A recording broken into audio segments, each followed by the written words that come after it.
actually, as we talk about in our recent report that we launched just today, which is called Pioneering Green Transition in Turkey, Türkiye'nin yeşil dönüşümünde öncü bir partner.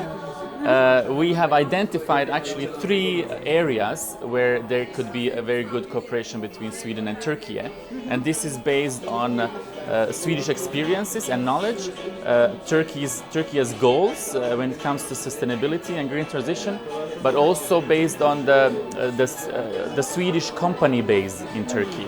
And these areas are circular economy, green energy, and smart sustainable transport. We have a lot of examples in the report of companies that are doing different initiatives within each of these sectors. So, for example, within circular economy, one example is of course H&M, which is not only a retailer in Turkey, but it's also a very big buyer, working a lot with the textile industry. So the H&M has a lot of work with using recycling materials, replacing new materials, etc.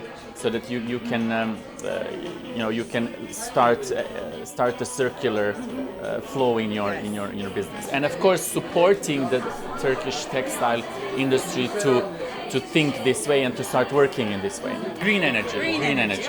One of the companies, of course, we have several, but within green energy, as I mentioned, H&M works with supporting the companies.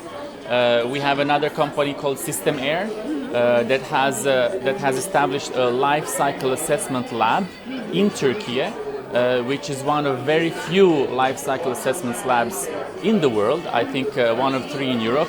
Don't quote me on that. Which means that in this lab they can measure the impact of the entire life cycle of the product. And calculate exactly what is the CO2 impact of this product to be able to improve and to make the energy use more efficient. And as we know, the heating, ventilation, air conditioning is very, very energy heavy product. Of course, we have other companies such as even in the mining industry, we have Swedish companies such as Epiroc that are developing electrical vehicles, battery vehicles to be used underground in order to reduce the bad air in the mines, but also to reduce the cost of ventilation and the energy that is used for that. I mean, as a country, of course, the same as Turkey, we have a lot of different areas, but the third area that we have identified as a cooperation area between Turkey and Sweden is the smart sustainable transport. Of course, electrical vehicles or electrical machinery is part of this. I'm sure most of you and your viewers know about the Swedish company Volvo, who has now this year launched the first. Great!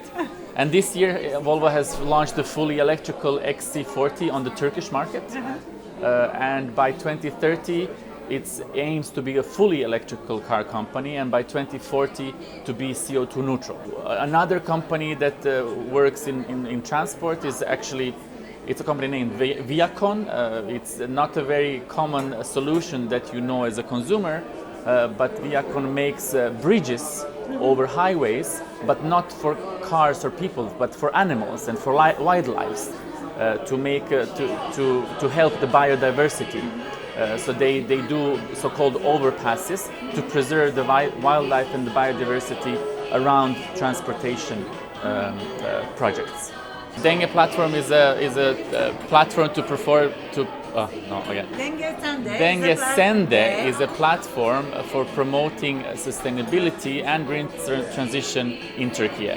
And you can read our report on Business Sweden website.